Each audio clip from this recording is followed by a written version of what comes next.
কলকাতা টিভির পর্দায় আপনাদেরকে সকলকে স্বাগত। আমি পূজালি রয়েছি আপনাদের সঙ্গেই।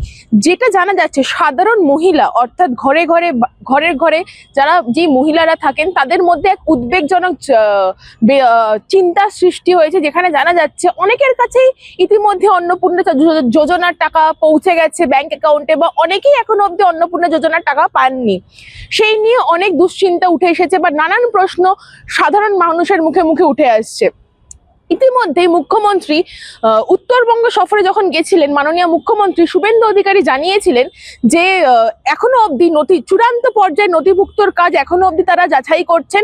কারণ কি, আগে যারা লক্ষ্মীর ভান্ডার পেতেন তারা প্রচুর, যারা অযোগ্য মহিলারা, যারা অযোগ্য লিস্টে তালিকাতে নথিভুক্ত ছিলেন, তারাও কিন্তু সেই একই সমানভাবে সেই 1500 টাকা বা 1700 টাকা নিয়ে এসেছেন। কিন্তু বিজেপি সরকার অর্থাৎ বিজেপি সরকারের তরফ থেকে বা মুখ্যমন্ত্রীর তরফ থেকে জানিয়েছেন যেই সব মহিলারা অযোগ্য অর্থাৎ যেই সব মহিলারা যোগ্য,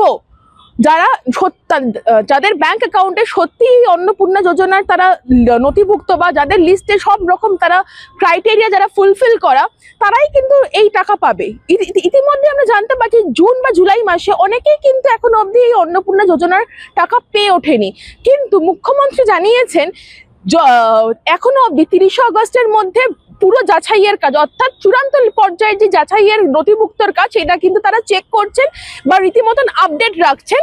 তারপরেই কিন্তু আপনাদের ব্যাংক অ্যাকাউন্টে, মাননীয় মুখ্যমন্ত্রী জানিয়েছেন, কিন্তু আপনাদের ব্যাংক অ্যাকাউন্টে যারা যোগ্য উপভোক্তারা তাদের কিন্তু সরাসরি ব্যাংক অ্যাকাউন্টে এই অন্নপূর্ণা যোজনার টাকা পৌঁছে যাবে। তো অর্থাৎ এই বিষয়ে দুশ্চিন্তা নিয়ে বা নানান প্রশ্ন নিয়ে যারা সম্মুখীন হচ্ছেন, তাদের এই দুশ্চিন্তা কাটাতেই এই বিগ আপডেট যে 30 আগস্টের মধ্যে সব নথিভুক্ত যাচাইয়ের কাজ শেষ হবে।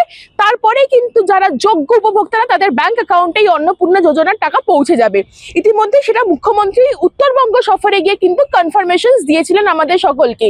এই অন্নপূর্ণা যোজনার সব আপডেট জানতে চোখ রাখুন কলকাতা টিভির পর্দায় রাত দিন 7 দিন।